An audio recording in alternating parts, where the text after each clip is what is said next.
and about.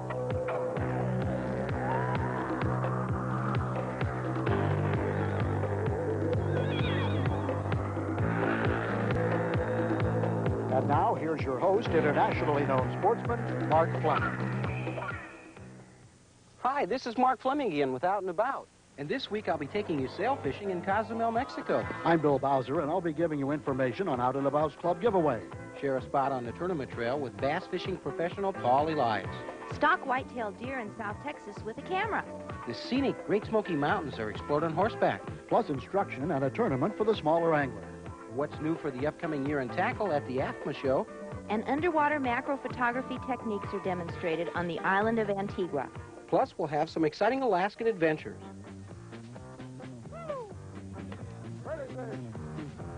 Cozumel, Mexico, on Yucatan's peninsula, is one of the greatest centers in the world for sailfish. Pretty fish. That's a good one there. Get him. There you go. Right there. Don't love it. Don't love it. I'm not. Woo! Right. Look, isn't it beautiful? Woo! Got a white. Over here, Russ. Flat line. Woo! Double header there. Double header. Woo!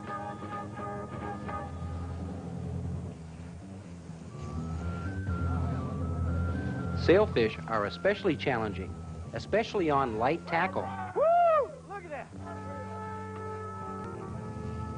That fish is still taking line, Russ.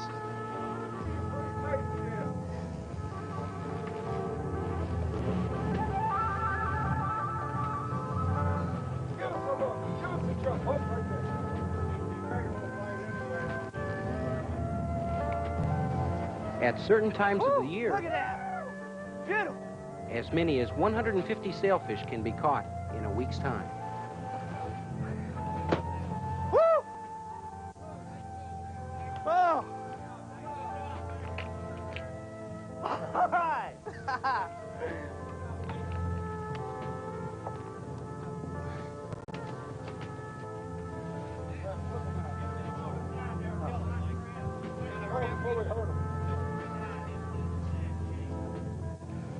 You know, Kemp, we've been together now a number of years chasing these billfish all over the Caribbean, I guess, and every time we go out, it just seems to be more of a thrill for me. I know it is for you.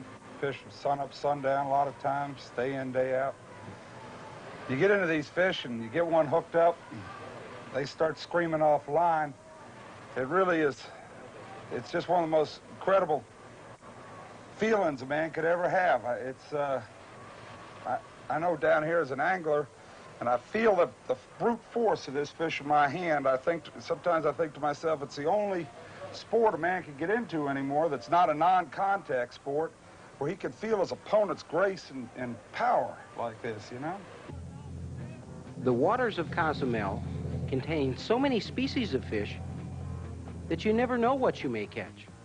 Now, over the years here on Out and About, you've heard us stress catch and release. And it's a good policy. But in this case, for a dolphin or a mahi-mahi, we're going to make an exception. After all, the dolphin is a great food fish. The spectacular sailfish is one of man's greatest opponents in the angling world. Speed and power combine to make the sail a sought-after trophy. Many tournaments are held each year to pit man against this fish, and we're happy to report that most now have a catch-and-release policy. Good protection for future generations of fishermen and the mighty sailfish. If fishing's not your interest, Cozumel offers a myriad of activities such as diving, sailing, and great nightlife. Visit Mayan ruins or just sit in the sun. Cozumel has something for everyone. And now a look at a new kind of Alaskan adventure called flight seeing. A helicopter service in Anchorage has even choreographed its popular scenic flights to music.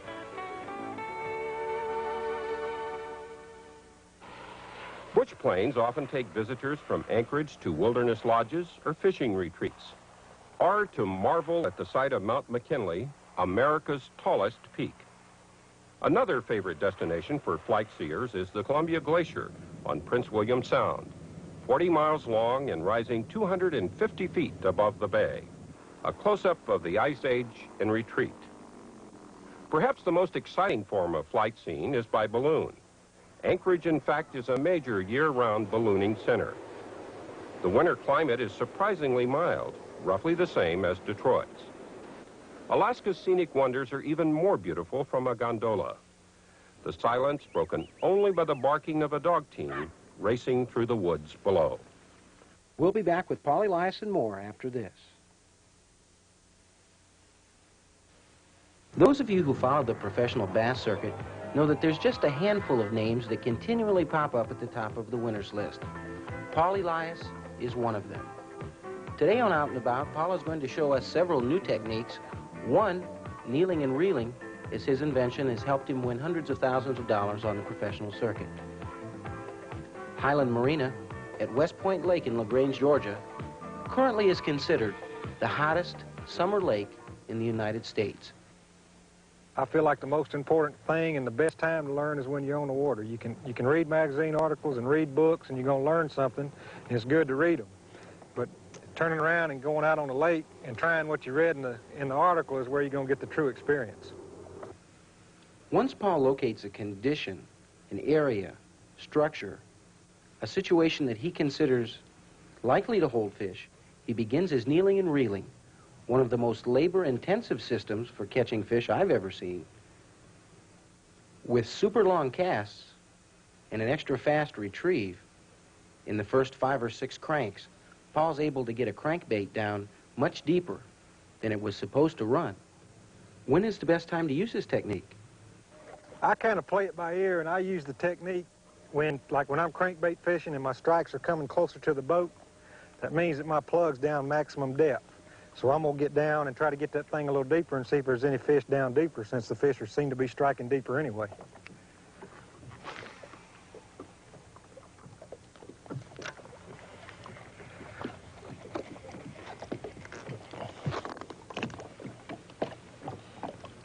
Just a slow, steady retrieve, and that bait will bump bottom 10, 12, 14 feet deep, and you can bring it down there as slow as a worm, you know, and sometimes that's what it takes to catch them. In this case, the technique works really well as Paul hangs a nice fish from relatively deep water.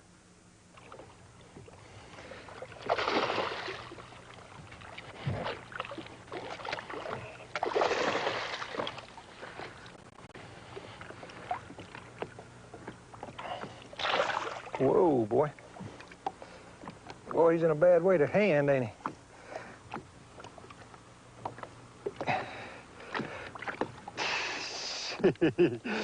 Come on. Big old treble hooks. A great time to leave the net at home, Paul.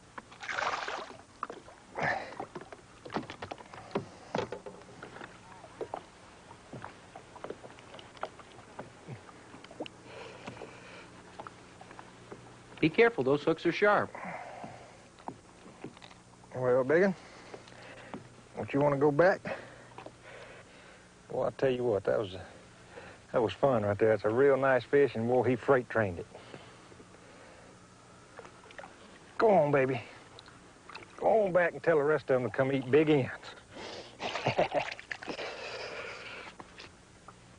Trying new techniques can have surprising results for the angler, but how you put them to use may give you the edge.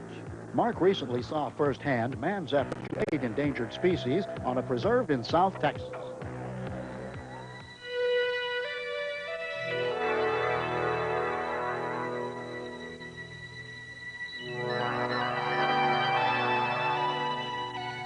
World record game, living and thriving again on a 1 million acre ranch.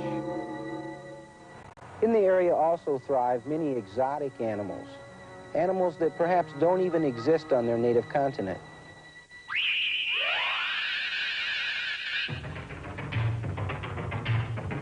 For the photographer, nothing stirs the heart quite so much as the sight of a wide rack camouflaged amongst the trees.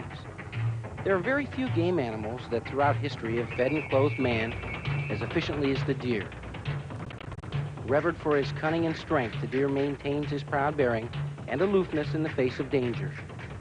Protective of his territory, the deer's ability to evade the enemy makes him a unique challenge.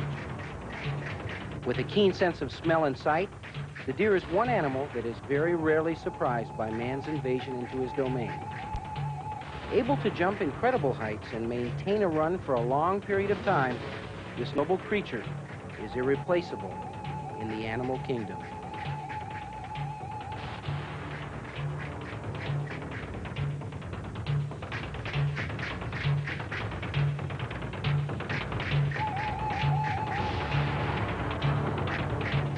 Another animal that was imported into South Texas from Europe years ago is the Russian boar. He sometimes attains a weight of 450 pounds and is probably the most respected animal in South Texas.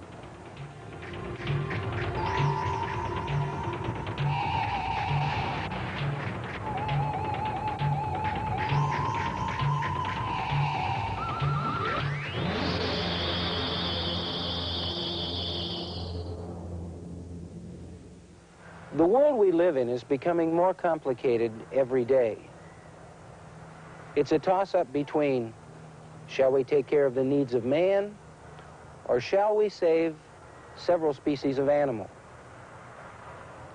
When the battle's waged, there are victories on each side. What we have seen in South Texas gives us all cause for hope, in that now we know that someone cares. We'll be back with a visit to the Great Smoky Mountains after this. Saddle up and head for the mountains. The entire family will enjoy this trip into the Great Smoky Mountains. These mountains have been the backdrop for much of the greatest hunting and fishing lure in the United States. The Smokies annually draw more visitors than any other national park. The breathtaking beauty of waterfalls and the mountain vistas will captivate you. This is one of the most scenic rides into the mountains. Winding through shady trails that parallel clear running streams, you are immediately transported to another time, when life was slower, and man's link to travel was his horse. The length of trips vary. Some feature overnight camping. Surrounded by nature, it's easy to forget the 9-to-5 routine and simply enjoy the beauty around you. Bring a camera. Wildlife abounds, as do many flowers and trees indigenous only to this region. Of course, there are many other activities to enjoy: square dancing, camping, swimming, backpacking, whitewater rafting, and in the winter, skiing. It's just another part of America's great beauty. Take along a fly rod and try your hand at catching rainbow or brown trout. These cunning beauties can be found in small rock pools, and tempting them from their secure haven is a lesson in patience. The lighter the tackle, the more fun you'll have. Laced with rivers and teeming with wildlife, the Great Smoky Mountains are a monument to man's ability to protect instead of destroy one of nature's greatest treasures. A few hundred miles away, Mark has the opportunity to participate in a unique new tournament for youngsters. Children of all ages gathered near Atlanta for the second annual Out and About Youth Fishing Derby. What an event! The Derby itself is unique in that it's the first derby of its kind in the United States to offer a combination of both instruction and a fishing contest. There are 7 stations where the students will learn about fishing from professional fishermen, Trout Unlimited, the Georgia Department of Fish and Game, and many other interested parties. Well over 1,500 people attended. Our class today will be taught by Cliff Kraft, nationally known fisherman. Cliff, we get to hang around at a lot of these super bass tournaments. What's the special thing about a small tournament like this one? We guys that's got the $15,000 bass boats now, we started out fishing like these guys that are behind this year. And without they learning how to fish, then there's no need for that $15,000 boat except to impress your neighbor. But this is where it's all about. A lot of fun. There's more guys that are fishing from the bank like we're doing today than fish out of those $15,000 boats. So it's a lot of fun. This is a special kind of tournament because there's instruction involved too, isn't there? That's right, and it's quick here because we can maybe teach the kids something, and then 30 minutes later they'll be out there fishing and applying what we maybe can teach them. And if we do so in a clinic or something in the wintertime, and it might be 3 months later, well, gosh, they forgot by then. I would. Demonstrations on lure selection and species identification, as well as taxidermy and boating safety, make this event a trend we hope will continue. When it comes to fishing, you're never too old to learn. Even the manufacturers must gather once a year to keep themselves state-of-the-art in the ever-changing world of angling. It could be said that the entire tackle industry revolves around one single event. It's called the American Federation of Tackle Manufacturers Association Convention. And it's a big one. This is the tackle show for the industry. This is where the entire industry comes together. Manufacturers, wholesalers, mass merchandisers, retailers, media. This is where it all starts for the coming year. We're delighted with what we've done with a basic minnow, make it swim, and a crawfish or shrimp, and make it swim. When you're talking about fishing, you need power, strength, and sensitivity, and that's the things that a graphite rod would afford that fiberglass doesn't. We like to think that we stay out on the cutting edge of all the new innovations in fishing lures, and yes, it's took about 20 years to get where we are. I've been in the lure business about 20 years. The nice thing about Portaboat is that they don't give up anything in order for the portability. This boat will do anything that an ordinary boat will do, and in fact, it'll do it better.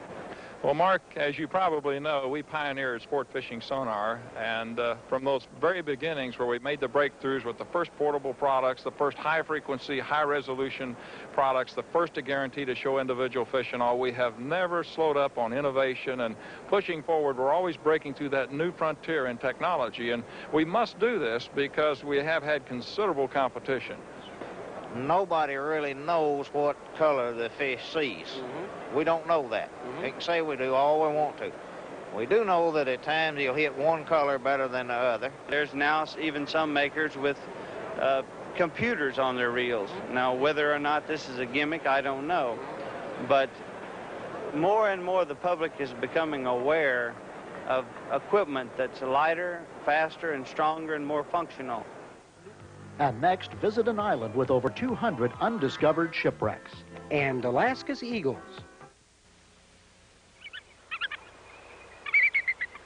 More bald eagles gather in a preserve near Haines, Alaska, than in any other place in the world. In late fall and winter, as many as 3,500 eagles gather in the Chilkat Valley. The reason is food. Plenty of spawned out chum salmon. Warm water wells up and keeps some 6 miles of the river from freezing. The fish make a late run and spawn on the gravel beds. We get a pretty enthusiastic response. It's a pretty phenomenal sight, and people getting off the ferry, driving up into interior Alaska, coming across a place where they can see 200 or 300 bald eagles at any one place is pretty ecstatic. It's something that I haven't quite got used to yet. I suspect if I spend the rest of my life here and drive up valley and take a look around, I'll never quite get used to the sight. It gives me a pretty proud feeling, pretty happy feeling to come up here and see something like this still existing. These flying symbols of American patriotism provide real-life inspiration in the Chilkat Valley. Some of the world's greatest diving is in Antigua.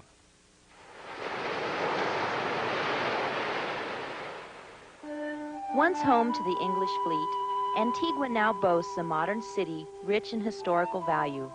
Lord Nelson of England settled here when captain of the HMS Boreas as acting commander-in-chief for the Leeward Island Station in 1786. There's something for everyone here and some of the finest diving in the world. Whether enjoying the 365 beaches at your disposal, one for every day of the year, sailing on a small boat or a pirate ship, Antigua is magnificent.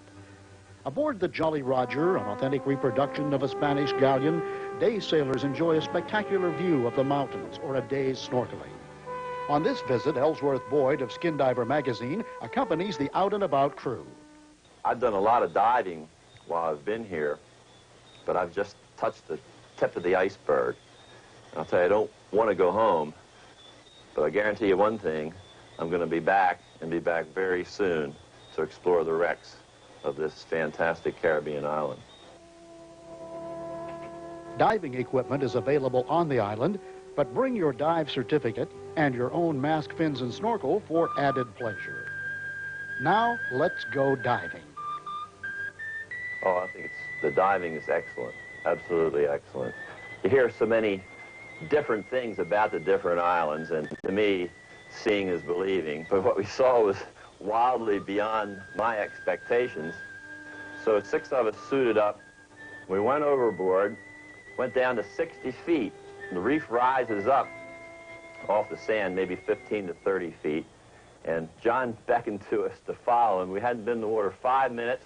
We looked up under a cave. There were 12 schoolmasters. Schoolmaster is a type of a snapper that you may see him a foot, foot and a half. 12 schoolmasters about 2.5 feet long, kind of holding a little school session of their own. So I got my camera and my flash up under there and got a lot of good pictures. I saw some pillar coral. It's a tall, slender coral. It comes up, oh, sometimes maybe 3 or 4 feet high off the reef. Pillar coral is just beautiful. You don't see it on all of the reefs of the different islands. This is the only occasion when man may enjoy weightlessness and less in outer space. From unusual and irregular coral formations to sheer wall drop-offs, the Caribbean Reef also offers plant and marine life never witnessed by most of the world's population.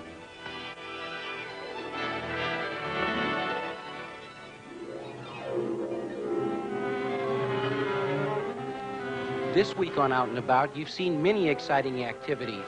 We bring to you the art of recreation. One of the things that man sometimes forgets is that 2/3 of his world is composed of water, the home of millions of undersea animals. Join me, Mark Fleming, week after week as we take you to places and adventures that are truly out and about.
Out and about.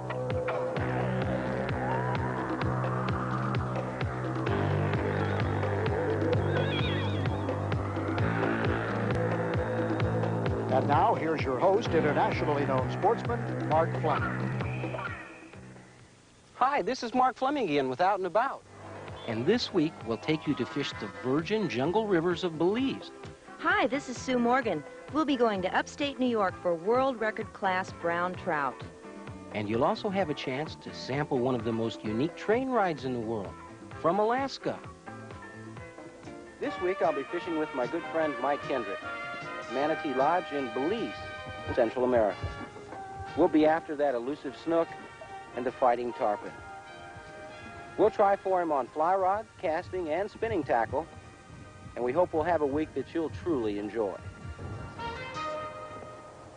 I'll tell you what, Mike, they're in this bank. Wait, hold it. Yep. Got him? He's up under the... Get him out. Get him out. He's heading for the... think, okay, I got him out. I turned him. He's not moving. His drag's working all right. He's just a heavy fish. You know, we're bumping this thing off the bottom. We are just liable to, uh-oh, it is the drag, look. You know, we were bumping this thing off the bottom of those rocks at the bar mouth, and this could be, look at this thing, it's blocking a hole. Don't hop too much with it, that drag. I bet this is a big snapper.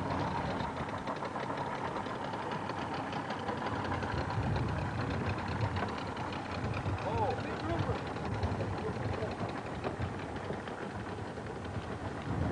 Got it? Got it. Yeah! All right. Woo! Look at that. All right, man. Woo! Oh, beautiful. A big Nassau grouper, my friends. Look at that, Mr. Bum. Look at that come out of it. Look at that. That's a little remora, Mike, that was stuck onto the side of it. Oh, okay. Now, I have to tell you, this is a really incredible catch. Can you imagine that on 20 contest line with a bad drag? My golly. Look, that drag is not that bad. That was just a heavy fish. Fantastic. Mr. John, is that a Nassau grouper? That is an incredible fish. That is a huge fish. Oh, Phil, how... All right. Woo! He's going to knock you right out of the boat. Can you imagine this catch? Mark, look what a mouth. Look at this mouth. Look at this. Now, there are cases of scuba divers who go out and actually dive trying to spearfish these things, and they run into these fish that are so big that it scares the divers away. Imagine that. If you look down in it, he's got crabs and shrimp and all kinds of stuff. Let's hold him up again, Mike, and let's see if we can get an idea of just exactly what size that fish is. Isn't that beautiful? Look how thick that fish is. Well, we're going to eat good tonight. This is some of the greatest eating fish in the world. Congratulations again. That's great. And we'll be right back right after we take time out for these important messages.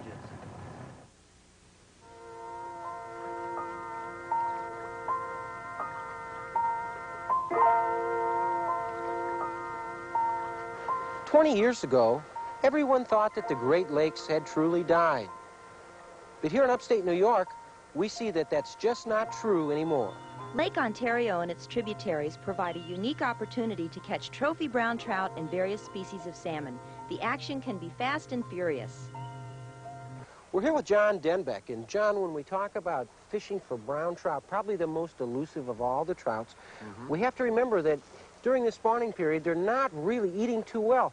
So how do we go about now trying to talk somebody into eating that really isn't hungry? Okay, when they're on a spawning run, they get very aggressive. They act much like salmon instead of trout, and they become very territorial. The males are fighting over females, females driving other females off their nest. So they resent any object or living thing intruding on their space. So you exploit their territoriality, plus try to stimulate their curiosity. The presentation is everything, isn't it? Exactly. They're not going to hunt down food, so you have to put the fly at eye level or even with their lateral line and as close to them as possible. So we're sight fishing, actually? In this case, in this small stream, yeah. Because on migratory fish, you can have a section of stream that is full of fish. 50 yards away, it could be barren. And you have to make every cast count and try to put as many drifts of the fly right in front of the fish as possible. For the fly fishermen, a short drive from the East Coast can produce exceptional game fish. From September through April, salmon, steelhead, and brown trout take flies and lures. The salmon run well from September to November, and large brown trout of 6 to 14 pounds accompany the salmon upstream. Each fall, the Oswego River probably has the largest concentration of trophy brown trout in the world. The smaller streams are especially suited to fly fishing and can provide trophy fish that are quite visible. Concentration is essential for a successful trip, as the brown trout is wary of any offering, either from nature or from man. A terrific game fish, the brown trout is quite capable of racing upstream at a speed hard to match by the equipment-clad angler.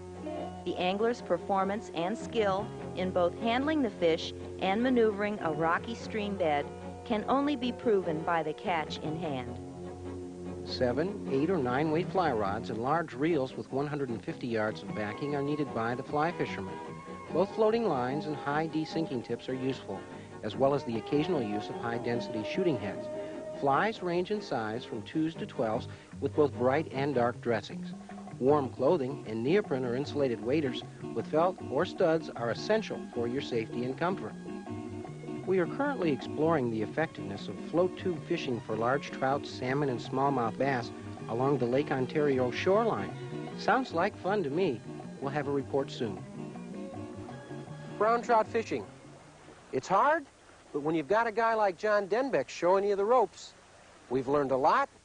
And we're going to learn a lot more, this time about snook in Belize. It's the natural environment that you may have been looking for, with basic comforts, but few of the typical tourist resort features you've come to associate with most other Caribbean vacation spots. Here, you come to fish. It gives you a workout on light tackle, doesn't it, Mike? He does. He does. That may be a jack. Whoa, there he goes again. Well, if he is, we'll give him one of my professional one-hand gaps and see if we can't haul him in the boat. Whoa, let's see what he is. It sure is a big jack, Mike. A big jack.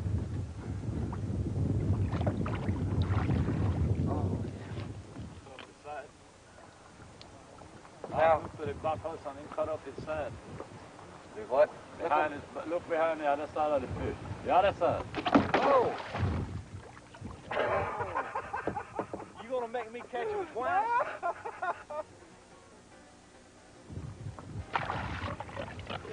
Oh, look here on this side where it's talking about something has cut him completely up. He was almost lunch for a big fish, wasn't I'm telling you. Well, I'll tell you, that's something when you got to catch him twice, isn't it? If you're not careful, you're going to make him catch him 3 times here. Let me turn that gaff over here. Oh, yeah. Another fine jack, gentlemen. Mr. John, would that be a shark or a barracuda or what that tore him up like that? Shark, probably. When I was bringing him in or before that? Before? Okay, gentlemen. Another fine catch here at Manatee Lodge.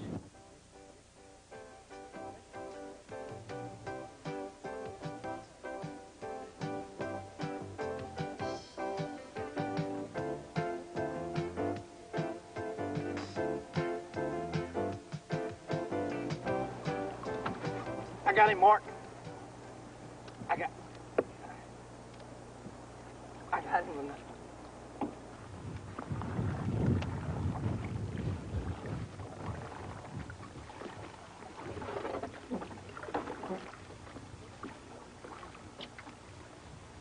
Not being too big, he's sure putting up a whale of a struggle. Those are just strong fish. They're sort of like me. You know, Mike. You know, Mark, dynamite comes in small packages. That's what I've heard. Oh, how you like that? Jacks, tarpon, and we'll be back with the elusive snook right after this.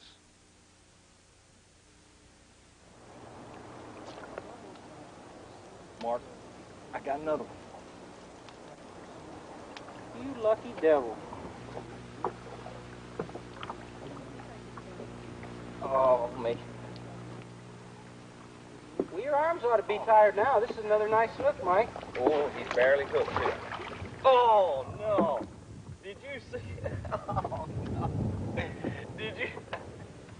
I told you he was barely hooked. Why didn't you put the big hook in him? Oh, that's a shame. He done a job for my leader, though. I think this might be the last time I go fishing with a rookie. Snook. Nice snook. Big snook. Nice snook.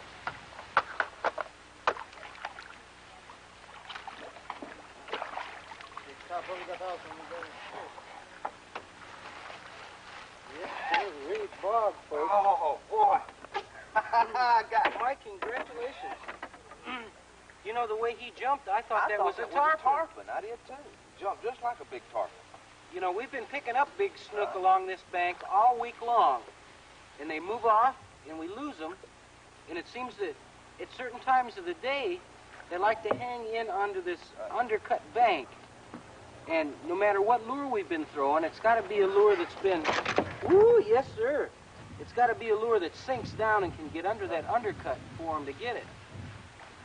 Fine-looking snook, Mike. Well, that snook fooled me, because I thought that was a tarpon when he first came up over there. Isn't that a beautiful fish? He's lovely. That is a beautiful, beautiful fish. Let's let him go again and come back another day. Ah, let go of my finger. Uh-huh. Now, over the course of the years and over the course Oh, of he's tired. Look at him. Yeah. There he goes. When releasing fish, always try to gaff them in a non-vital area. Oh, no, not again. Mark, that's, what, 3 fish in a row, like doing me that way. You have to understand, I've paid these fish off. Look at that leader. Now, you talk, look at that. Now, that leader is scarred for 6 inches, solid 6 inches. That means that hook had to be in his mouth at least 3 or 4 inches, and they still come off.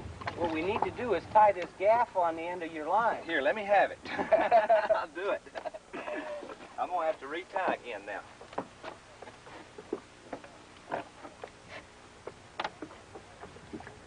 I think that's the nicest fish of the trip, too.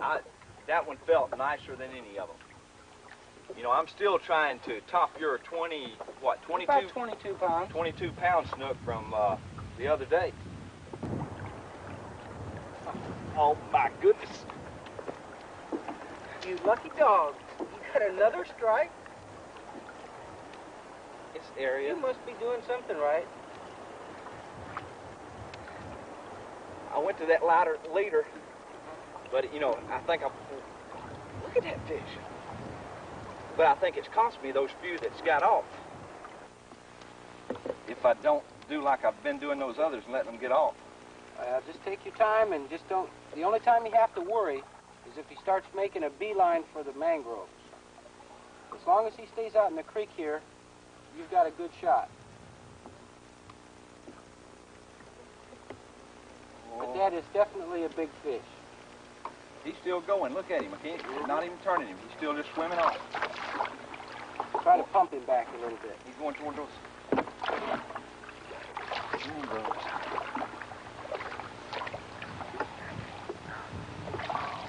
Have you ever seen any fishing like this, Mike, anywhere in the world? Not anywhere. This is absolutely phenomenal.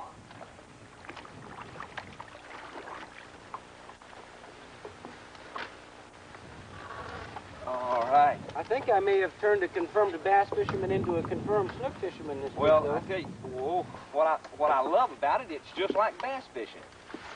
I'm fishing with an artificial worm. I'm bouncing it off the bottom just like I do when I'm bass fishing. Son of a gun.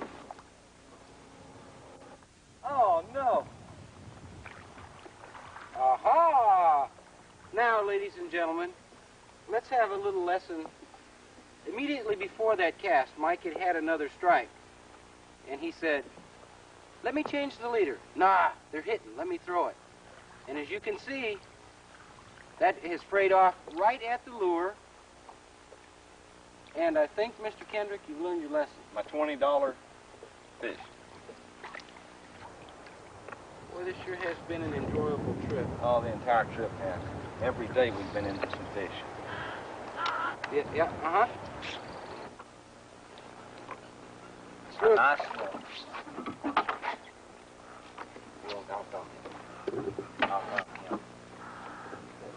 Oh, well, it's about time. He's not hooked very good. You better use the gaff. I've got him. Ease him up.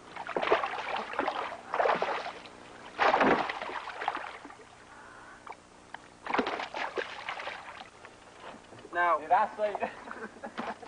I believe in catch and release. Go ahead. But I like to look at him first. I'm sorry, my friend. I didn't want you to. I've been desperately trying for you not to get one today, so I accomplished what I meant to do. All in the interest of good sportsmanship. All in the interest of good sportsmanship.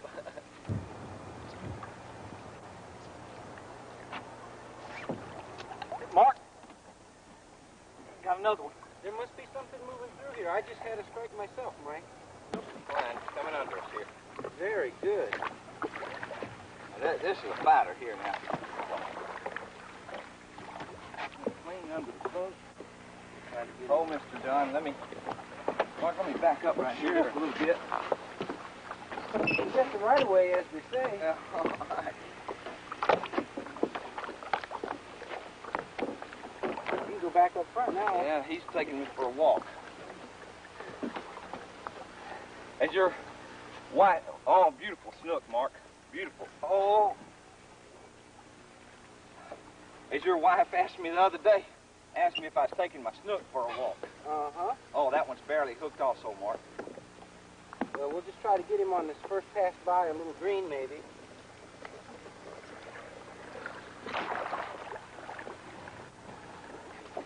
All right.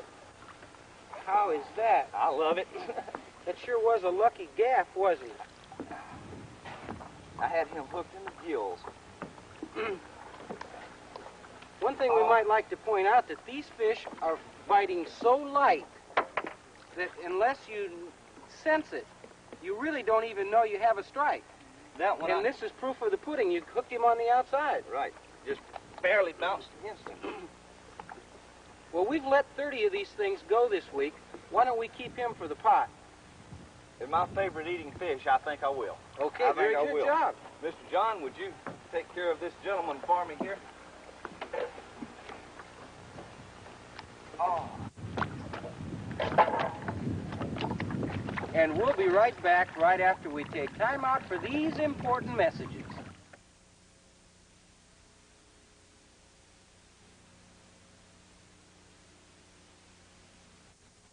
You know, Americans have always loved our railroads, and it's no different here in Alaska. You see, Alaska has one of the most unique railway systems in the world. The wilderness is what Alaska is all about. People come here from all over the world to view images which will last a lifetime, including Mount McKinley. Thanks to the Alaska Railroad, there's a comfortable way to share the wilderness experience. From a dome car, visitors can drink in Alaska's scenic wonders.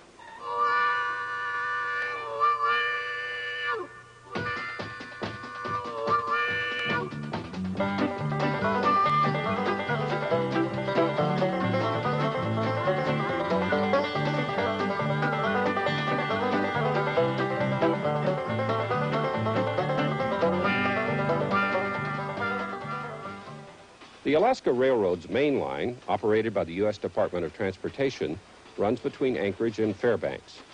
Diesel locomotives cover the 360 miles in less than 8 hours, unless there are moose on the tracks. But on the local run, there are many flag stops to move fishing or hunting gear, bring groceries, carry mail. One flag stop is right beside a fishing hole. We came up here on our honeymoon, and it just seemed, Alaska seemed like such an exciting place to go. Really a romantic wilderness. It's just been lovely coming up here. And it's kind of like a boat, only much nicer. I like the way it rolls. The system is an unquestioned success. For Alaskans, efficient transportation. For tourists, a vista-dome view of Denali National Park and Mount McKinley. For the government, a system that pays its own way. A continent away, Belize is an angler's paradise. When fishing is slow, you may wait for a feeding spree, or you may troll to locate the fish. You may want to troll with much heavier equipment and 50-pound line and hope of landing a big snapper in the 30 to 50-pound range, or a big grouper of over 100 pounds.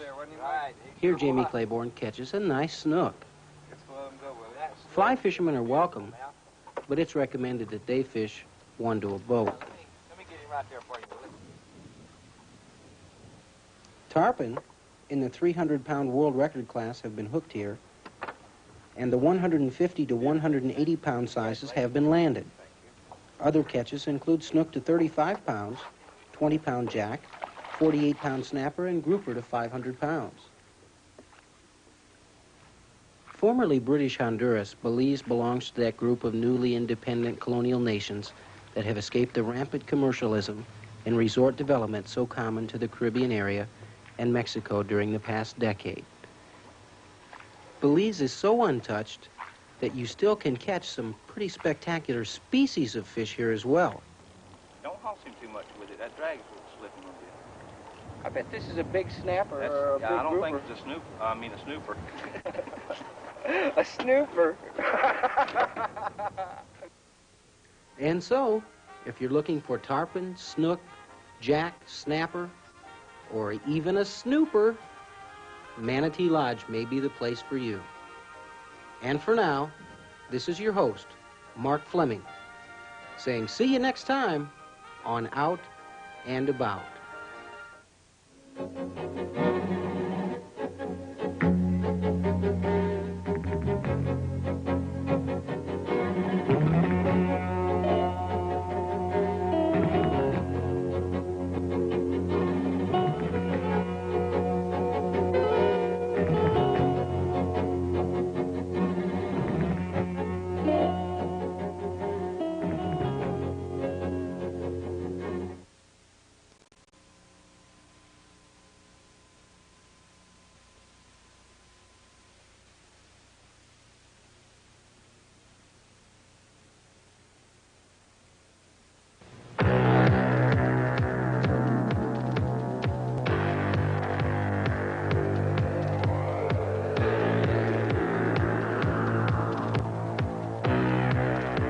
Out and About.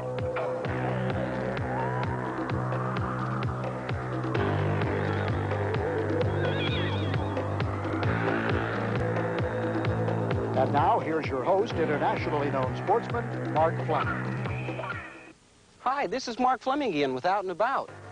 And this week, you'll have an opportunity to see one of America's true legends, the Alaskan bush pilot. Hi, this is Sue Morgan, and this week we'll be taking you marlin fishing with world-famous Captain Billy Black at Walker's Key in the Bahamas. You'll also have an opportunity to see Alaska's Fur Rendezvous. It's a yearly extravaganza, and you'll have a ringside seat for all the games. Also, we'll discover the world of record-class snook on a fly rod in the jungles of Belize. You know, there are many different kinds of transportation here in Alaska, like the ship you see behind us. The local folks use it almost as frequently as we would use a bus. Probably the most legendary are the bush pilots. Great distances and rugged terrain are the rule in Alaska. Commercial airlines serve the larger communities, but the only means of transportation in many areas is the bush plane. These light aircraft are as common in Alaska as taxicabs in New York, hauling everything from sightseers to construction supplies. I can't tell you what all 21 of our planes did yesterday, but I can tell you what one did. It started off early in the morning going to Prince Rupert, Canada to bring part of a group of 26 travel agents to Ketchikan. Then it flew some tourists off the Vietnam. We took them back to Misty Fjords National Monument. Then it took people over to one of the native villages, Klawak, families and groceries and parts. It hauled parts for some of the timber mills out on the West Coast. All along in this, the pilot gets to talk to these people, the workers, what makes Alaska tick. Today's air charter operator is a far cry from the grizzled bush pilot of popular lore. Pilots like Nora Lee Murphy combine business and managerial skills with expertise in the cockpit. For those who make their home in the Alaskan wilderness, the bush pilot is essential to survival, and the pilots take the job seriously. What do visitors want to see most in Alaska? The glaciers and mountains. Within its borders, Alaska has more than half the world's glaciers. Perhaps the best known is the Columbia Glacier, as high as a 25-story building. From a bush plane, the view inspires new wonder for nature's creations. And we'll be back with marlin fishing from Walker's Key in the Bahamas after this. Oh, there are a lot of people who drag lures trying to catch blue marlin, but there's only one Captain Billy Black, and we're lucky enough to fish with him this week on Out and About. Everybody says, Billy, you don't get excited when you're fishing. Why not? That's what it's all about, you know, really. I loved it. It was great. Every time you see one that makes up for the 40 hours or 50 hours you put in trolling to get to see a blue marlin, which, you know, that sounds rare, but that's not bad, you know. 40 hours to catch one. We'll see one about every 20, 25 hours. But we did good. We were out an hour and a half and had him on yesterday. Surprises the heck out of you when it happens early in the day, doesn't it? Yeah, that's great, you know. But then you feel, well, I hope it's not all my luck, you know, like it was yesterday. Blue marlin. These are real oceanic heavyweights. Fish so powerful and majestic, it took a writer like Hemingway to immortalize their prowess in The Old Man and the Sea.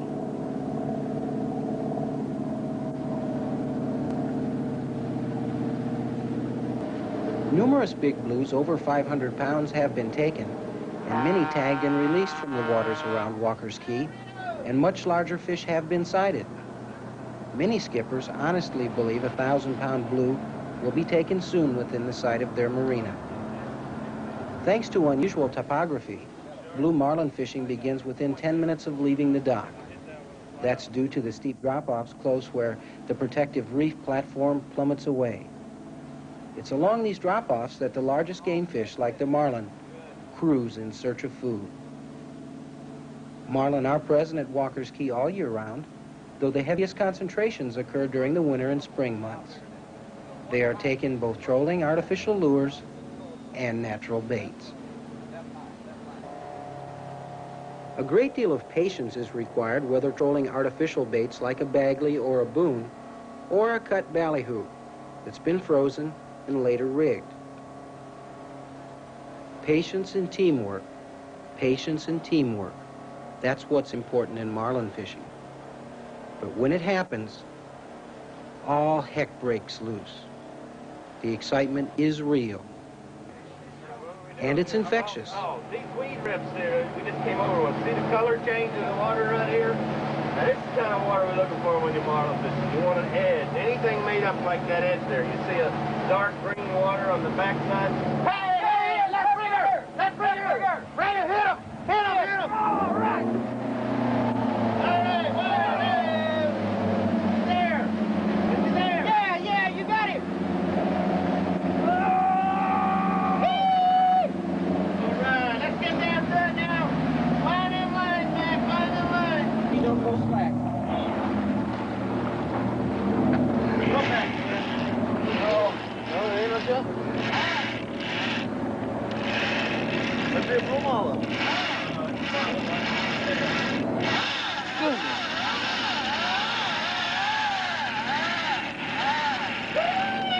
Ooh, my goodness.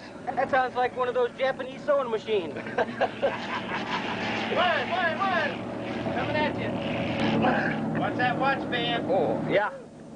Don't hit that line with your watch band. Don't get no slack. I tell you what, you just give that watch to Mackie right now Mackie, for all the Merry help. Merry Christmas, Mackie. Mackie, you gotta get tighten up this other strap over here on this side. Let's don't get any slack in that line fooling around. You look good, man. Your harness is straight, your guides are perfect. Okay. You're perfect. There's no truth to the rumor that the Bahamian government is putting Volkswagens down there, is there? I hope not. Volkswagen's my hind leg. I'm a Mack truck. Hello? Come on now, don't let a shark get him, please. Look. That may be some kind of record. He's a big one, boy. It feels like. I seen him eat that lure, boy. He was big. All right, let's get down to it now. Look at him go. You want to loosen up or keep it like it is?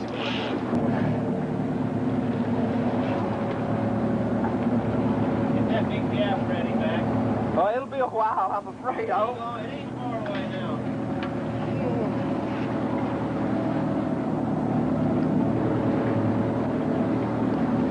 Oh, that shark's getting down. Come on.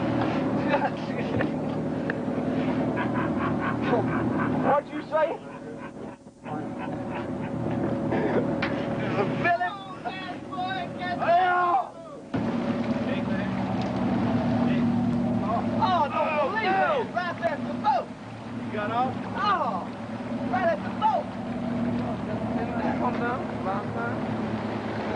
Right at the boat. All that work. Pull the hook. Well, that's fishing. Let's do it again. And we'll be right back right after we take time out for these important messages.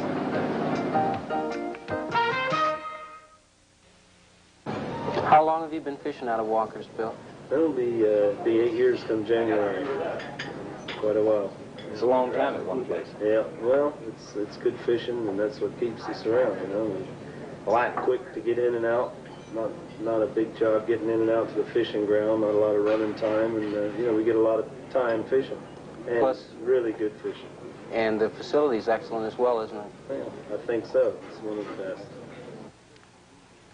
Billy, there's all kinds of fishing in the world, but what makes that blue marlin so special? Well, the way he gets on his tail, I guess, just takes off and does his thing. Just excites anybody that's in the cockpit. They're gonna get excited when they see a marlin break the water and start boogieing. Are there special techniques? There's a lot of techniques. Well, there's a special lure trolling, and some people use baits, and we live bait them once in a while. But right now, we're using mostly lures, high-speed lure trolling. And that's been quite revolutionary in the industry, hasn't it? It's been doing real well. The Hawaiians started a long time ago over in Kona, Hawaii, and we've kind of taken up from them because they're catching all the big fish over there, so we've gone to lures. Saves you a lot of time in a tournament, too, doesn't it? Sure, you got more time in the water. Your baits are not out of the water all the time, changing baits and getting new rigs and stuff made up. You know, they're always in the water, and they look as good when they come out of the water as when they go in. Let me ask you a question. Does it really make a difference whether you have a novice fisherman? Well, no, not if you'll listen to what you got to say. If you teach a man how to hold a rod and the right technique, which most fishermen know, keep a tight line all the time, it's no real big problem. It's more teamwork, isn't it? It's teamwork. Everybody work together and feel good about it and have a good time doing it at the same time. My right arm. Need a little closer. Tight, nice, tight. He's a big one. That's not just an excuse in case you let this one off, is it? That's good. That's good now. Yeah, looking good now, Mike. This is a nicer fish than that one this morning. This is a big fish, Billy. Well, I think he may be hooked to the side of the head. I don't think he's as big as that one this morning. I seen his tail. Nice and easy. Let's try it. He might, we don't want to pull the hook.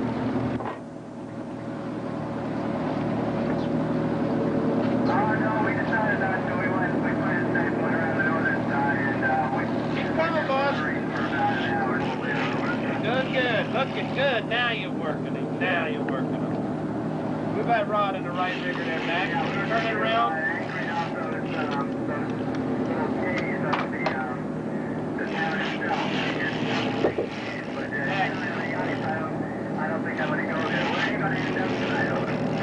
Cheers.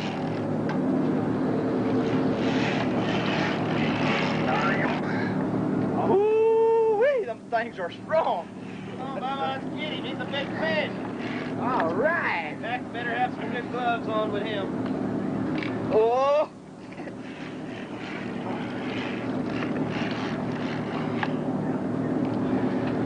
Short and sweet, short and sweet.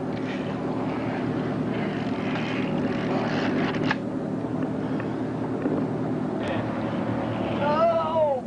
No. Got your teeth like fixed. bass fishing, man. He hit that worm. Get the net, Mark. I seen it down.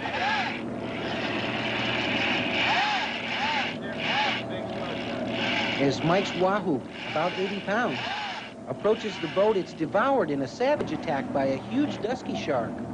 And the fight begins all over again. How are those arms feeling there, partner? What arms? I don't even feel any anymore. Use your legs a little more. I am pumping back. Well, you're all right. Mike. Yeah. Push the drag up just a tad. Okay. And then just very slowly, and then work them easier.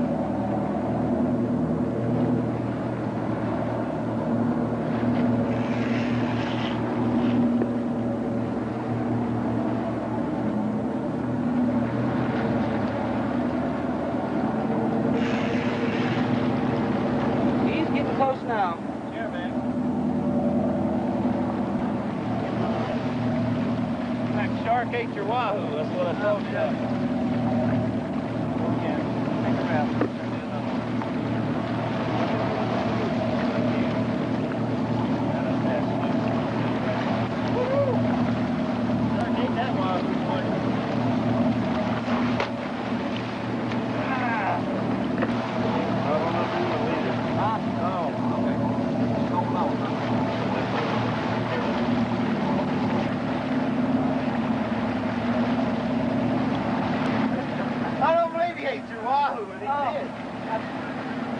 Twice today we've lost 50 on the chart. Yep.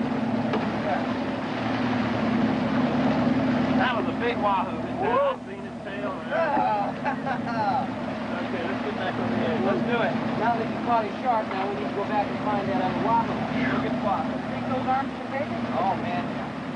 And that's why fishing's so good at Walker's Key. And we'll be right back right after we take time out for these important messages. One of the nation's largest winter carnivals, the Anchorage Fur Rendezvous, attracts more than 15,000 visitors. All of scenic Anchorage becomes a winter playground. The 10-day affair, known simply as Fur Rondi, is an outgrowth of the old-time trappers' gatherings. They served as a midwinter outlet to trade furs, tell tales, and take part in friendly competitions. There are more than 130 sporting events, ranging from snow machine racing to canine weight-pulling contest. Highlight of the Rondi is the 75-mile World Championship sled dog race. Dog mushing is the official state sport of Alaska, but entries come from the lower 48 and as far away as Europe. Not all of the events are deadly serious, except to the contestants.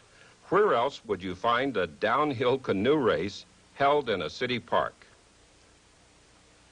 With all the hot air generated during Rondi, what could be more appropriate than a balloon race? Other events include ice carving, a gold and silver auction, and the Miners and Trappers Ball. Visitors can try their hands at traditional Eskimo sports, such as the blanket toss. And of course, there's one of America's largest public fur auctions, with lively bidding for pelts of bear, beaver, moose, and wolf. It's a far cry from the old trappers' gathering, but one thing is unchanged: the spirit of fellowship and fun that makes the Anchorage Fur Rendezvous uniquely Alaskan. And a sport that's uniquely Caribbean is fly fishing for snook. One of the most exciting forms of fishing is fly fishing. It doesn't take much to become a magic wand devotee. And here Mike Kendrick gets a chance to catch his first snook on a fly rod.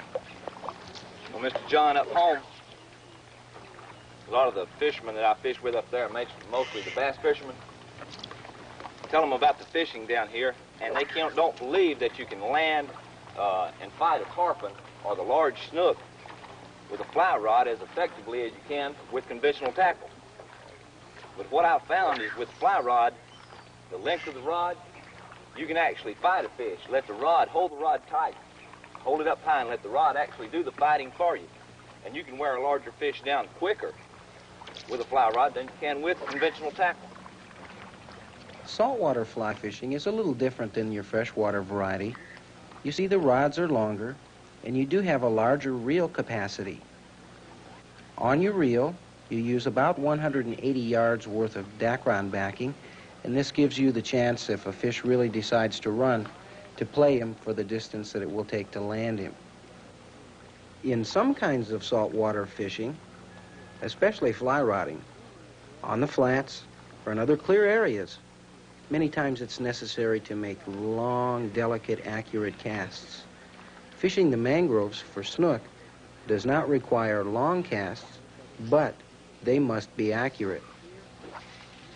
Once you start saltwater fly rodding, it may take you a few trips to learn what you're doing, but when you do, you'll be hooked.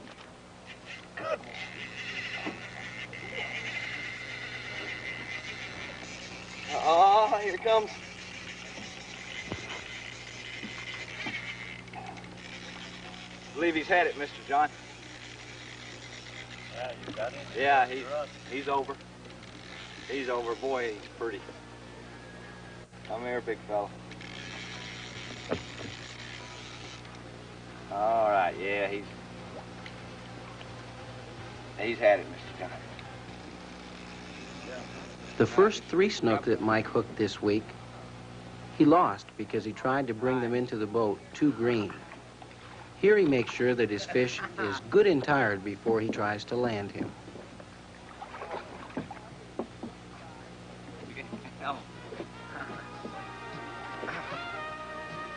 Oh, that's beautiful.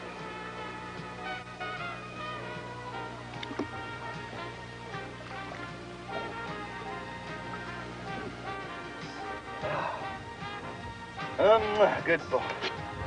Oh, isn't he beautiful? Look at that. Oh, he is tired. He is really tired. Look at him. Ah, beautiful fish. Beautiful. Manatee Lodge is located on an estuary system that encompasses hundreds of thousands of miles. It's the main breeding area for the second largest Great Barrier Reef in the world. All species of fish are plentiful. September and October seems to be the best time of the year for the huge snook. They seem to take topwater plugs a lot easier in September and October, although they will hit a topwater plug all year round. Patience is the key when fly rotting for snook. Cast after cast. But the snook that are caught at Manatee Lodge average much larger than the ones that are caught in the United States in the South Florida area, and they're more plentiful. Tarpon are caught all year round as well, averaging in the 60 to 80 pound range. But one thing that seems to be kind of curious, and that is that when the big snook are being caught, the tarpon are not around. January, February, and March seem to be the best month for tarpon, and the smaller snook are there also. Snapper, grouper, and other species of fish are also caught plugging the banks. But snook is the main attraction.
This week on Out and About, you've seen many exciting vacation destinations.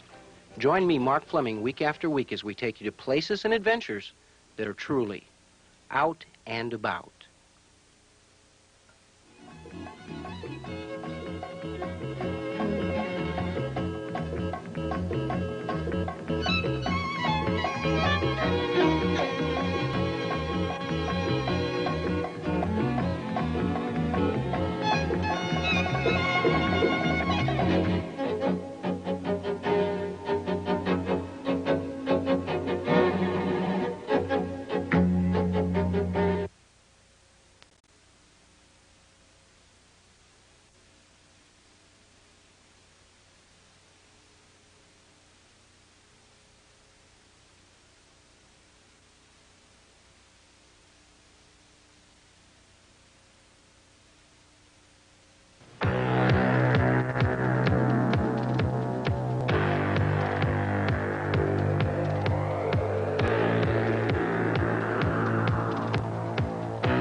Out and about.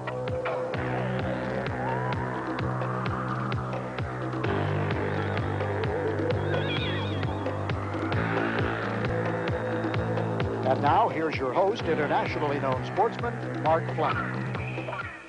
Hi, this is Mark Fleming again with Out and About.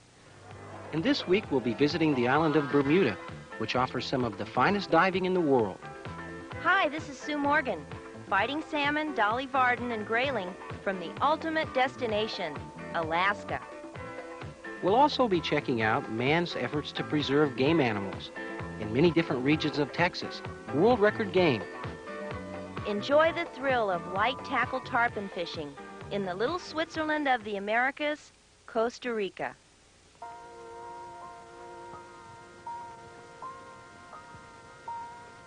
Bermuda, a tropical paradise of over 140 islands in the Atlantic, where water sports may be enjoyed all year round.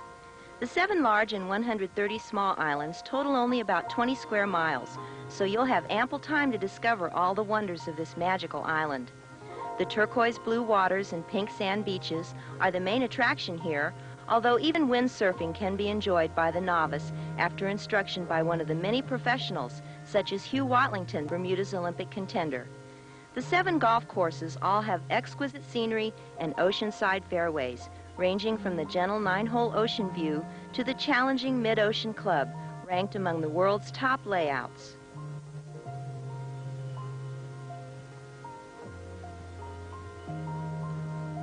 Cultured and refined, Bermuda is rich in history and tradition.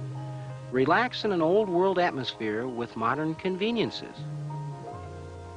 Bermuda sightseeing is unsurpassed, from the stately mansions with manicured formal gardens to Gibbs Hill Lighthouse. There's always something to catch the eye.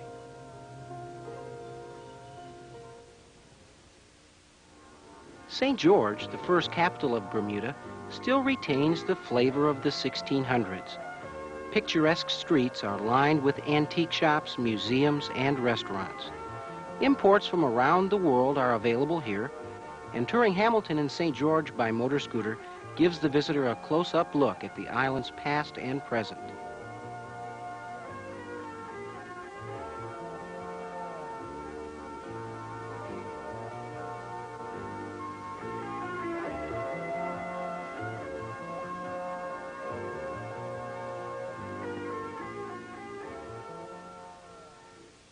The rocky base of the islands also hold enchantment.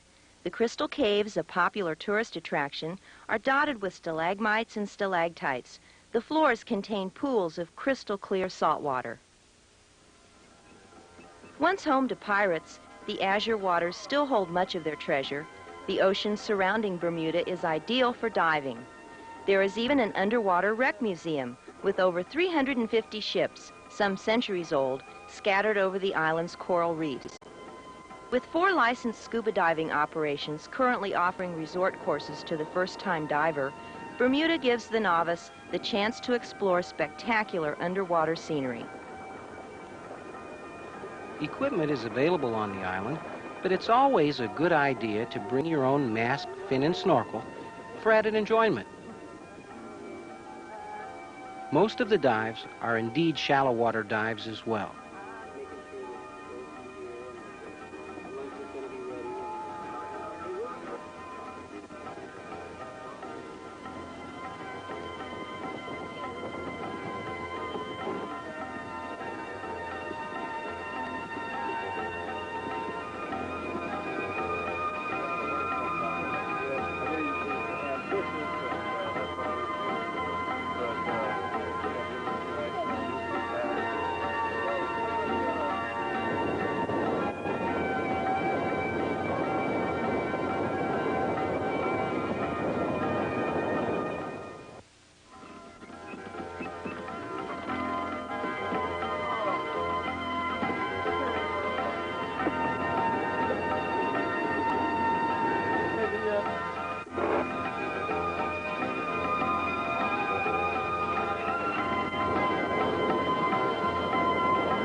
Diving and snorkeling off Bermuda is a memorable experience, but be sure to place yourself in the hands of experienced guides and instructors if venturing offshore. They live here and understand the importance of treating the sea with respect, even when the waves are calm and the sea is blue. When the outdoorsman discovers Bermuda, he discovers 21 square miles of year-round action.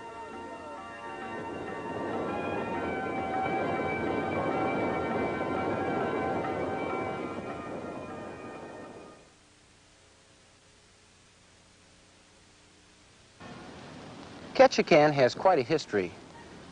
It's been known as the salmon capital of the world, and right now it's the commercial fishing capital of Alaska.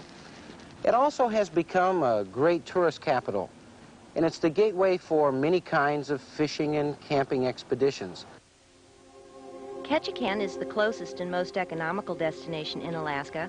Air travel is the common form of transportation. Pilots fly to many remote regions daily. To most Alaskans, a flight on a float plane is as typical as a New Yorker taking the subway.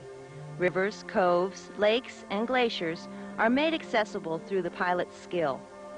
Stops can be easily made for accommodating the fishermen, where grayling and trout can be found in abundance. Grayling is a rare fish not found in many Alaskan waters, but on this occasion, Mike Costello caught 11 on 11 casts. When hungry, the grayling will strike almost any pattern. And, as with any rarity, these fish should be released after the catch. Some remote lakes hold only Dolly Varden, others rainbow trout.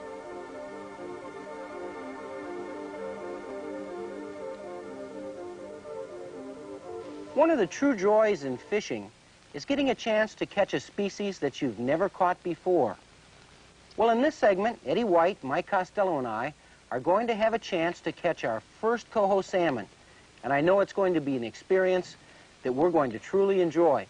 From Hyder, Alaska.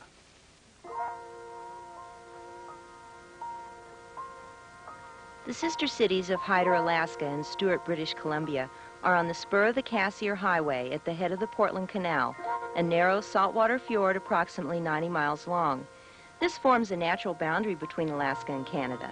Stewart has a deep harbor and boasts of being Canada's most northerly ice-free port.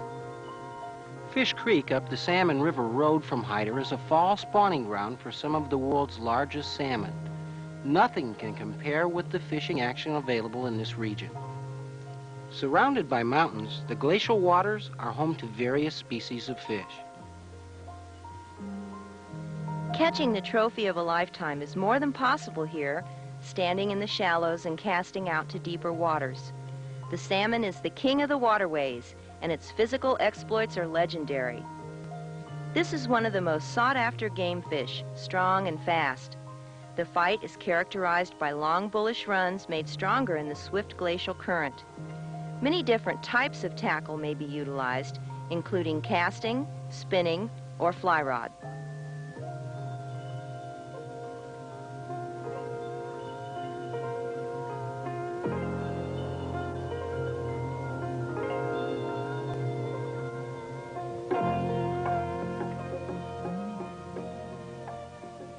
One of the goals for me on this particular trip is trying to catch on a fly rod a huge salmon with 6-pound tippet. For the dedicated fly fisherman, Alaska is a dream come true. Presentation is everything in catching the Dolly Varden, another great sport fish. This fighting fury prefers the cold, deep water of the glacier to a trip on shore. Dolly Varden can be taken 2 to 10 a day, depending on your location. Using a fly rod, the Comet fly is most effective.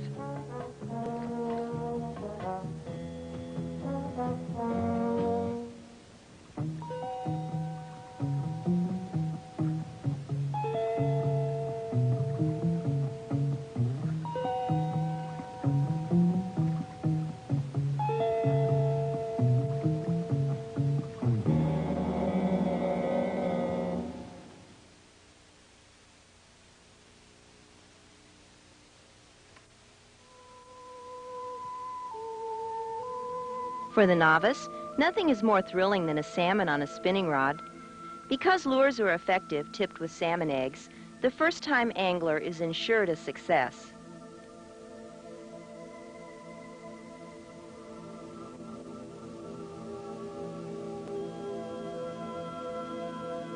And half the fun is showing off and admiring your catch.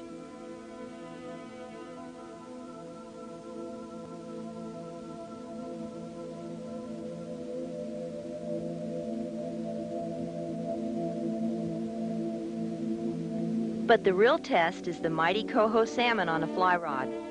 Execution of the catch and landing on a 6-pound tippet is a very delicate matter, requiring deftness of touch and steady control of the fish at all times.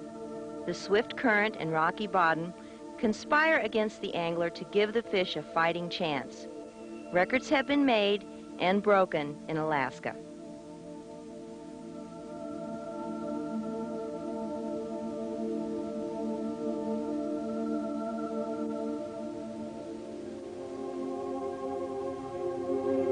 Not only man takes advantage of the incoming rush of fish, eagles, bears, and other wildlife are on hand for this annual food source.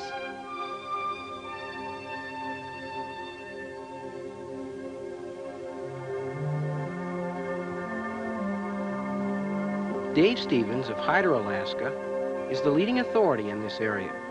Under his direction, Mike Costello is using a fly rod in an attempt to excite the salmon into feeding. Patience in casting and placement of the fly is all important in achieving that trophy.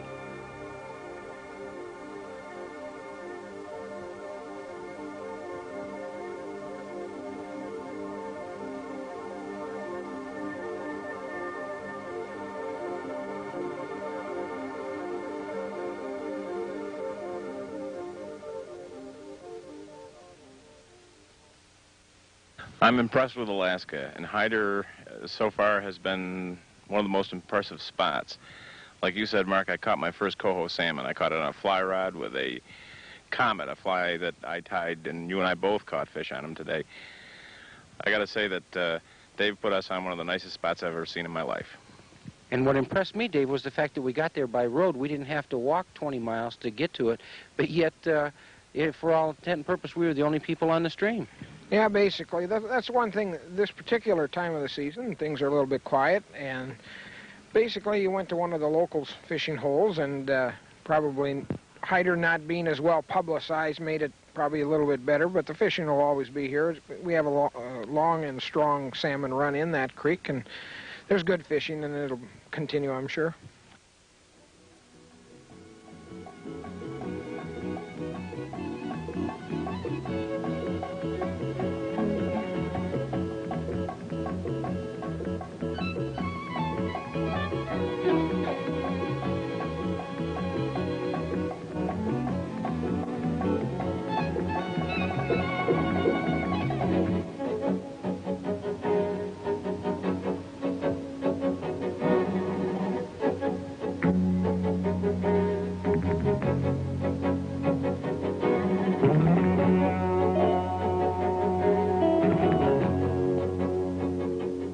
Salmon fishing in freshwater can reward those willing to reach the remote lakes and streams. The Hyder-Stewart area is unsurpassed in fishing action and accessibility. Enjoy fishing relatively unfished areas with little or no competition. And return home with the fish story of a lifetime. The Hyder-Stewart area is accessible by land, sea, or air, and this will be the first season where expeditions of this kind will be commonplace.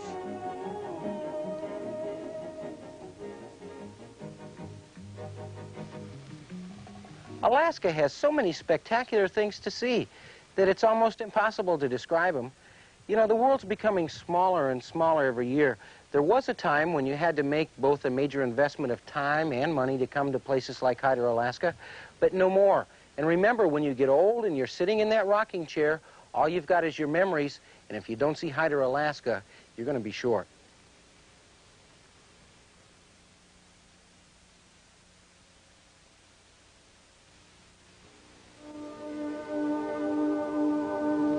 The size of West Virginia, Costa Rica offers green mountains, unspoiled seacoasts on both the Caribbean Sea and the Pacific Ocean, and a year-round temperature of 72 degrees in the highlands. Costa Rica is readily accessible by air, land, and sea. Fishing is super on both coasts, and excellent facilities are available for the angler. The rivers and bar mouths of Costa Rica reign supreme as home to the mighty tarpon. Growing to immense size in the warm waters, the tarpon maintains a lofty status as one of the more difficult game fish to hook and land.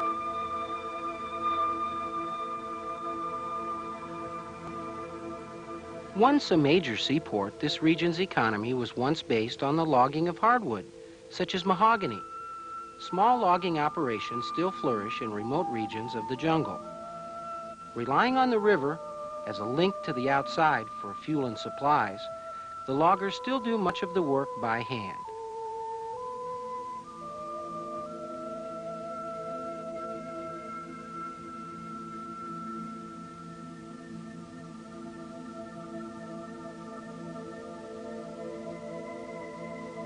Fishing is also a large part of the economy here. Winding mangrove canals and broad rivers offer unlimited fishing opportunities for the angler. Someone once said trying to hook a tarpon is like driving a spike into an anvil with a tack hammer. This is particularly true for the light tackle angler.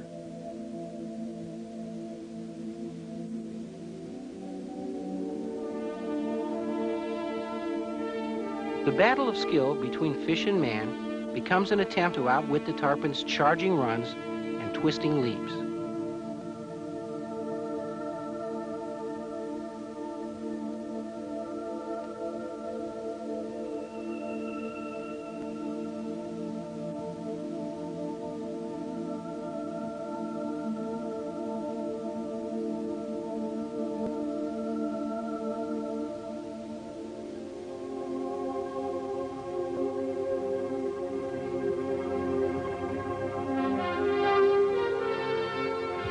The jungle heat is difficult to contend with, especially when the fight is 4.5 hours long. In this particular battle, I lost 16 pounds.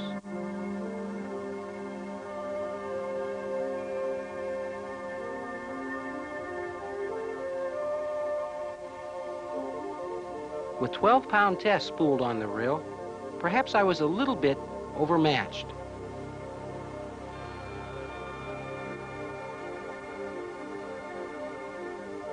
But this will be a fight that I will remember the rest of my life.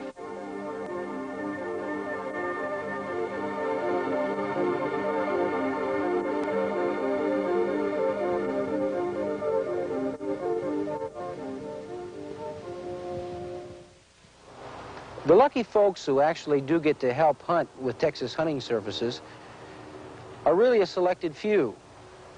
Because of the number of bucks harvested each year, there are very few hunts that are actually available, and they book many times as much as a year or two in advance.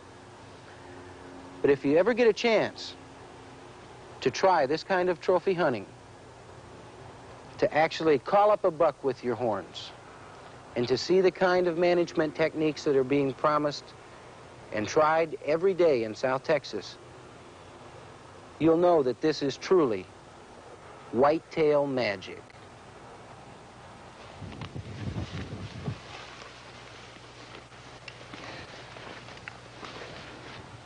Bobby, this is a beautiful trophy buck in 2 or 3 years. I wonder what caused its death.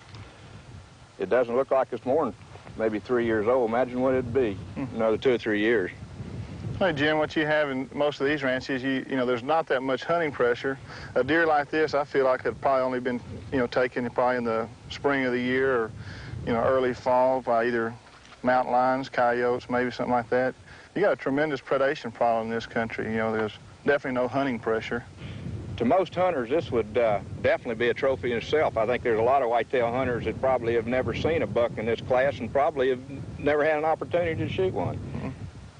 This is a problem, though, in a lot of country, even in South Texas and in all of America, is although this is a young deer with tremendous potential and 99% of whitetail habitat and country in America today, this buck would never have had the opportunity to reach 3 years, much less the 6 years it's going to take to produce the really record class head.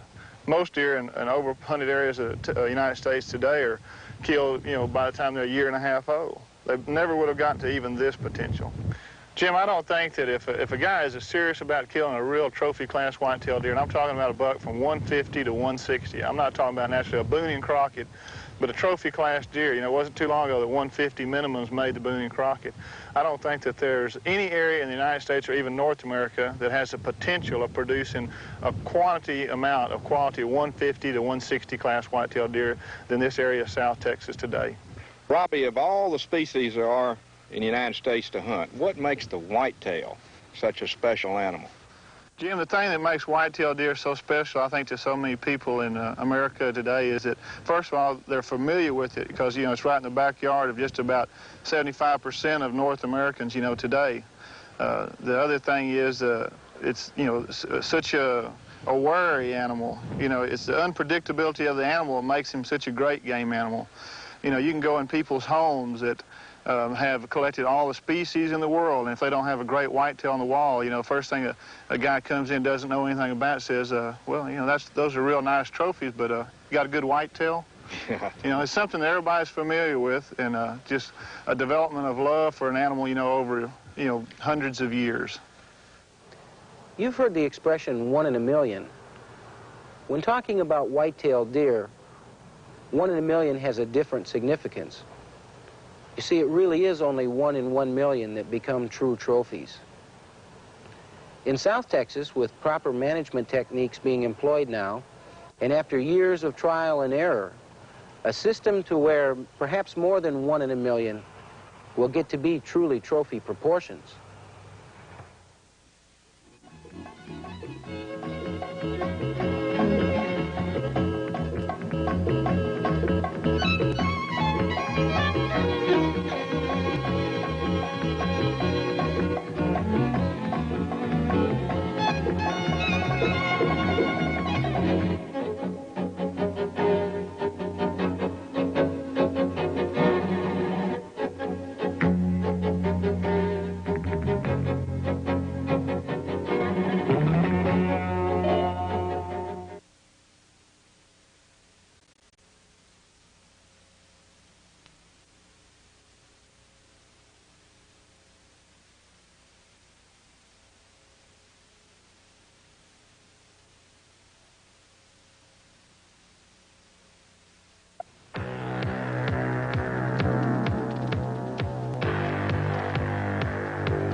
Out and about.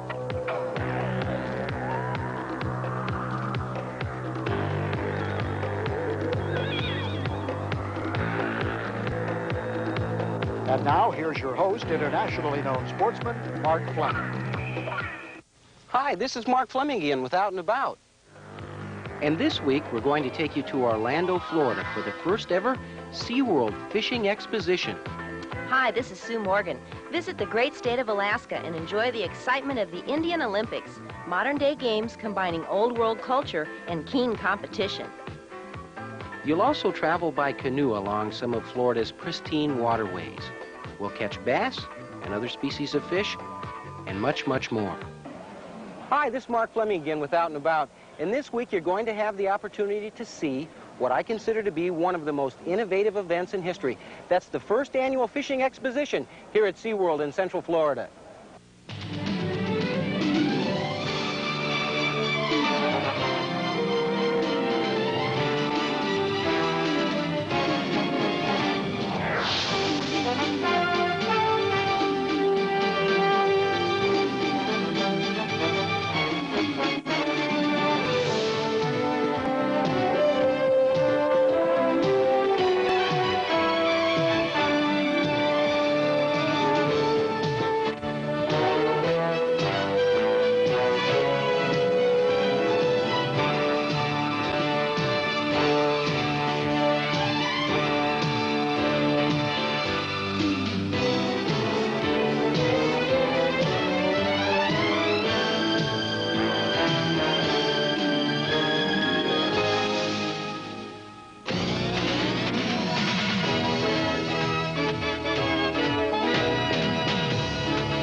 Bill, it seems that the knowledge is there now if you really want to go out and look for it.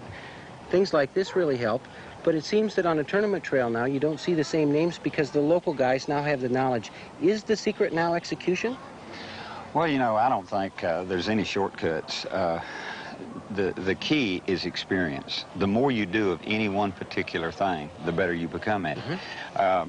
Let's say a Florida bass doesn't know he's a Florida bass, nor does a Tennessee bass know he's a Tennessee bass.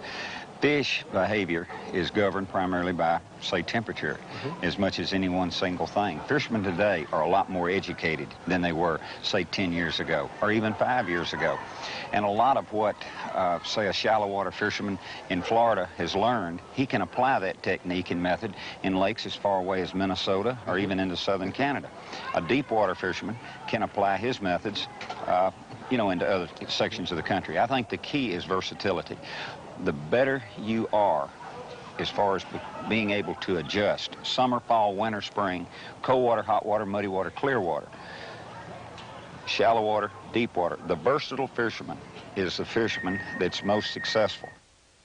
Perhaps the most unique part of this kind of demonstration is the fact that not only do the fishermen show the people how to cast, they also show people how to find the fish, which is the most difficult part of fishing. Tommy Martin, Bill Dance, and the others also fielded questions from the audience. Tommy, why is this thing so unique? Well, yeah, this is a great event. You know, more and more people are getting involved in bass fishing and wanting to learn how to become better fishermen. And naturally, that's part of our job, is educating the people. We've been fortunate enough to spend a great deal of time in the outdoors on different lakes and waterways, and naturally, we've learned a lot about bass and how to catch bass. But we're not experts yet either. We're still learning. But we are able to teach people to become better bass fishermen, and this is a great event. It's a great opportunity for the people to come out and learn. And we'll be back with more of the first annual SeaWorld Fishing Expo after this. And now, SeaWorld of Florida and Out and About present Sea Lions of the Silver Screen.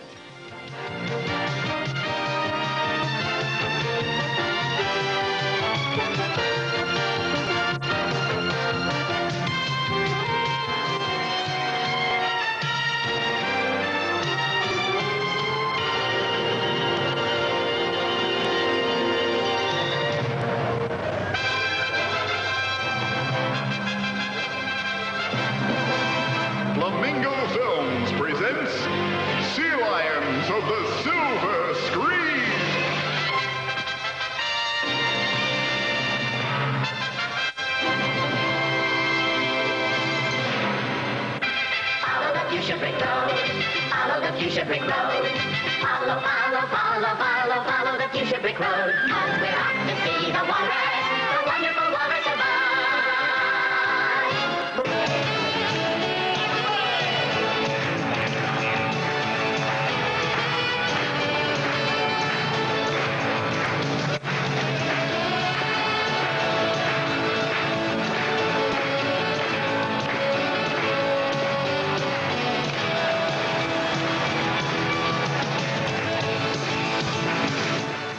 Hank used to be that years ago the only thing a bass fisherman could do was go out and watch you guys win money.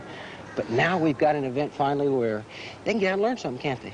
Well, I guarantee you, you know, if they would have had these seminars back when I was 15 or 16 years old, I'd have sure got a jump on Tommy and Bill and some of these other guys. Isn't that the truth, too? You know, very informative.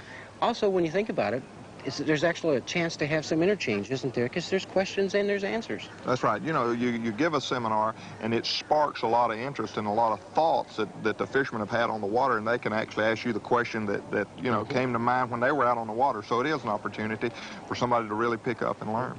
Next year, I think it'll be bigger and better than ever. I guarantee you. It always, you know, the first year you start to grow, and then it snowballs, it gets bigger. You can bring the whole family out to a place like this, have a great time.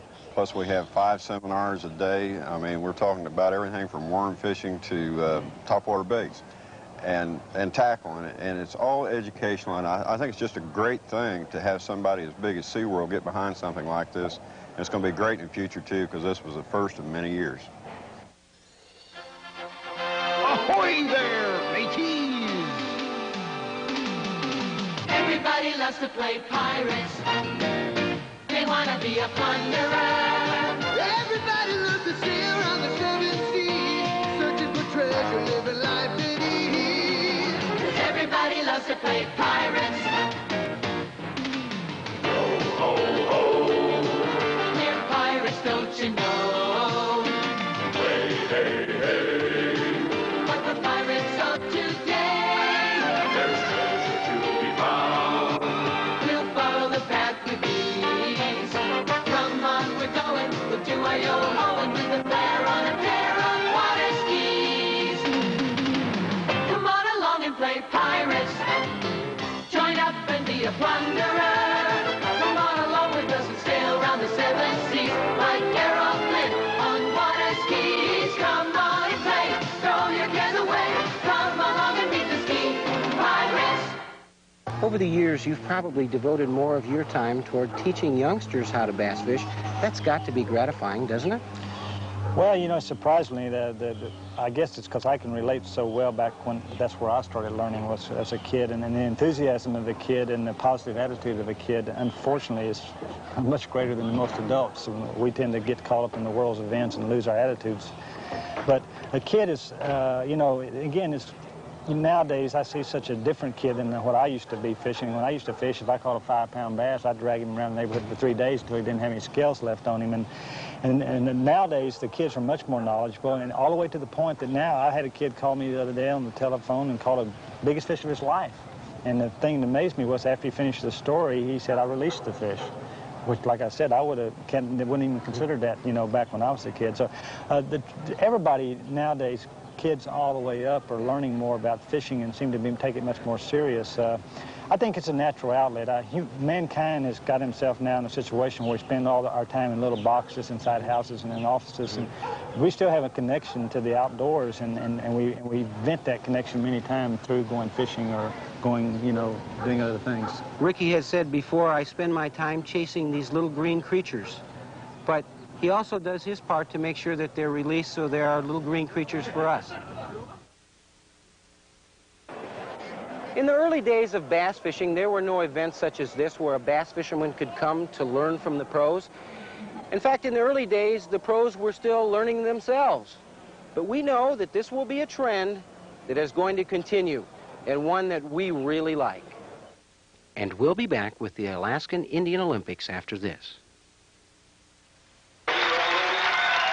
This is not Los Angeles, but these are the Summer Olympic Games. The Olympic flame flickers, but from a lamp of seal oil. The contestants are native Alaskans. This is the World Eskimo Indian Olympics, held every year in the main gym on the Fairbanks campus of the University of Alaska. It's often said that the famous blanket toss was used to look for whales or seals. In fact, however, this was how villages celebrated any successful marine harvest.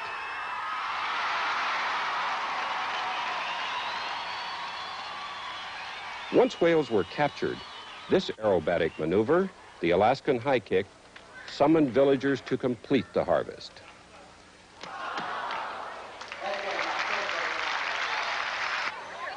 This is muktuk, 1 cubic inch of whale skin and blubber. The first empty mouth is the winner. Walking a greased pole would have sharpened the balance and agility needed to go from ice floe to boat and back again.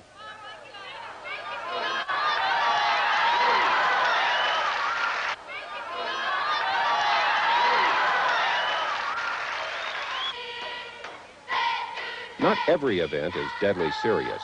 Eskimo and Indian villages found ample reason for festive dances and celebrations. The traditions have not been lost. Another great tradition is canoeing, Central Florida. A fisherman must really be able to adapt when trying a strange stream or lake for the first time. The best thing to do is always seek out local fishermen for advice. There is no assurance, however, that this valuable information will be given out easily. There is even less assurance it will be reliable because of the ever-changing patterns of the bass.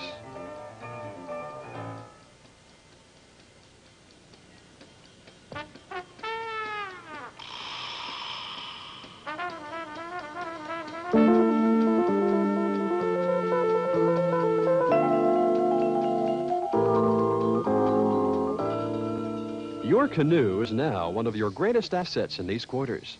It can silently slide into seldom visited corners, providing that much-needed mobility to seek out the cagey bass whose location is bizarrely unpredictable. No one can truly anticipate the actions of the shifty bass, map his slippery activity, or understand his inconsistencies. This makes him a prime target for fishing experts and beginners alike. Each day, more and more fishermen are trying to figure out the patterns of the bass, who is not always where the angler thinks he ought to be. Basically, the bass is not a chaser and will strike his prey from ambush. Primarily a near bottom resident, the bass will sometimes travel above the tops of submerged grasses or just under floating lily pads. Not easy to trick with artificial lures, the bass will reject any that aren't just right, and the hook has to be set perfectly. Even so, the bass may suck in the lure, taste it, and then blow it back again before the fisherman can react.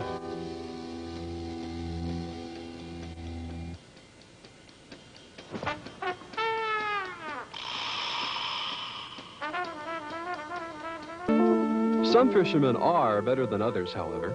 They don't have any real secrets, though. They just know all the tricks, and when one doesn't work, they change to another. A method that worked yesterday to catch bass might not work today under identical conditions. And the good fisherman will always try a new approach once he sees this.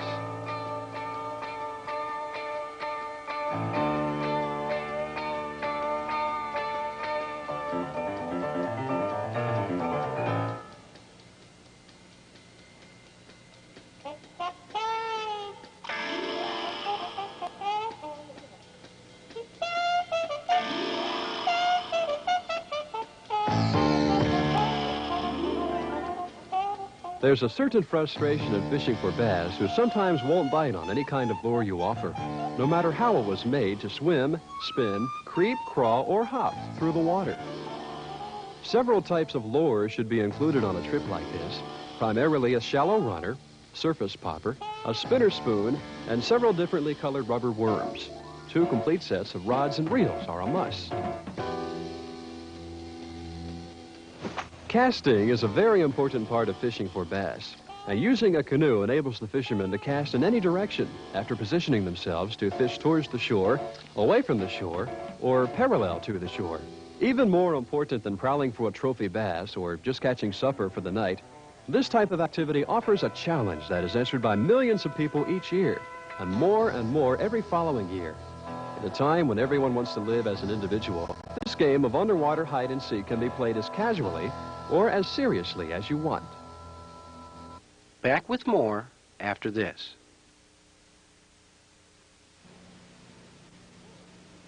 Look and you may spot an egret under the bushes along the bank and turning his neck down to drink water from the stream. If quiet, you can sneak up to him in the canoe because the birds remain relatively unafraid of man. In flight, a white heron with a 5-foot wingspan sails without noise above the treetops. Walking through the lily pads might be a broad-billed grebe, a giant blue heron, a white ibis, or a sandhill crane. Up above, you might see an owl looking at you as if to say, "What are you doing here?"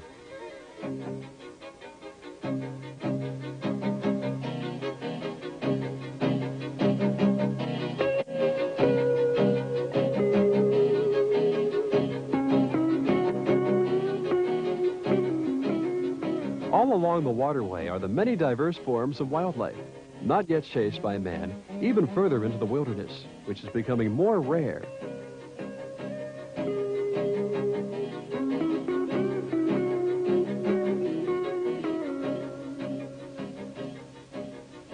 In the central Florida heartland, there still remains a wealth of undeveloped land and an unlimited potential for discovery. While urban cities continue to be choked by air pollution and smothered in water pollution, virgin areas like this represent the modern concept of development.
One comes away from a trip like this with a brand new appreciation for the land, the wildlife, and how man fits into the scheme of the entire system. On his own, modern man can become more aware of how everything fits together, like a giant living puzzle. Man must always keep in mind, however, that this puzzle is also constantly changing. As life evolves, the roles change. Nothing is really like it was the day before, although some areas of wilderness appear to be frozen in time. Most people cannot make ecology their main project in life, but everyone can and should enjoy what wilderness is left. Perhaps the most important thing you can do is to simply leave the land the way you found it. In this way, the next guy will be able to savor the same experiences you had. And if you're lucky, unmarred areas similar to this may be found only an hour or so from home. It remains for all who can understand the simple, uncomplicated life, or for those who wish they could. The serenity of unspoiled nature can be like the recharging of a battery for most people. Instead of having your work, money problems, or other pressures to depress you, a few days in the wilderness will pick up your spirits and renew an optimistic look at life. The age-old conflict between man and bass will be repeated millions of times more, each similar and yet each a totally new confrontation. Even if a man gets only one chance to fish, at least he's had that one precious fling to test his intuition and instincts in a prehistoric situation where one has to rely on all his senses for success. North to Alaska. The Alaskan brown bear, the polar bear, that relic of the Ice Age, the musk oxen. All symbols of a rich past, celebrated for visitors in a world-class museum in Fairbanks. Classes are hosted by the museum, run by the University of Alaska, so that youngsters can learn about the fine native arts on display. A recent find is this mastodon skull, preserved in plaster until it can be mounted for exhibit. Just one of the attractions which draw 100,000 visitors a year to the museum. One of the common notions that many people have about Alaska, that it's a land of snow and ice 365 days a year, but when they come into the interior of Alaska during the summertime, they're surprised to find the mild continental climate that we have, and they're especially surprised to find the high-quality museum that we have here at the university. People are very much excited about the museum, and they walk away knowing much more about Alaska than they did when they came in.